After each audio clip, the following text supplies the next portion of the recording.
La présidente de la Commission européenne, Ursula von der Leyen, estime que cet accord apporte sécurité et prévisibilité au plus grand partenariat commercial au monde. Madame von der Leyen et le président des États-Unis, Donald Trump, sont parvenus à un accord en Écosse fin juillet, mais depuis lors, les négociations se sont poursuivies en coulisses afin de parvenir à une déclaration commune.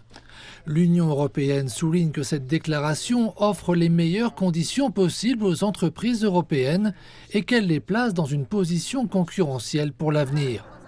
En vertu de cet accord, le taux de droits de douane de base pour les marchandises européennes à destination des États-Unis est fixé à 15%.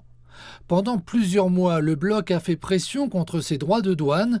Les responsables commerciaux affirment cependant qu'il s'agit du meilleur accord qu'ils pouvaient obtenir.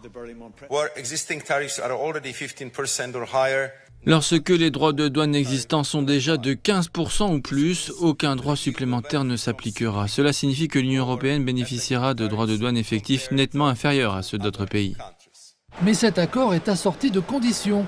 Les droits de douane sur les voitures européennes ne passeront de 27,5% à 15% qu'à condition que l'Union européenne supprime ses droits de douane sur les produits industriels américains.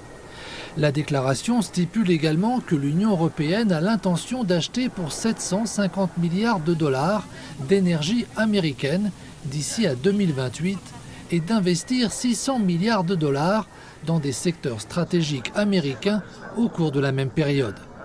Cet accord a été critiqué par plusieurs responsables politiques et des chefs d'entreprise européens, le jugeant déséquilibré.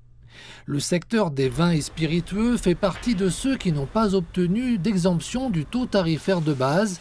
Il qualifie la déclaration commune d'occasion manquée. Mais les responsables de l'Union européenne affirment que ce texte commun n'est qu'une première étape vers l'instauration d'une relation plus stable et de confiance dans le but d'obtenir davantage d'exemptions tarifaires à l'avenir.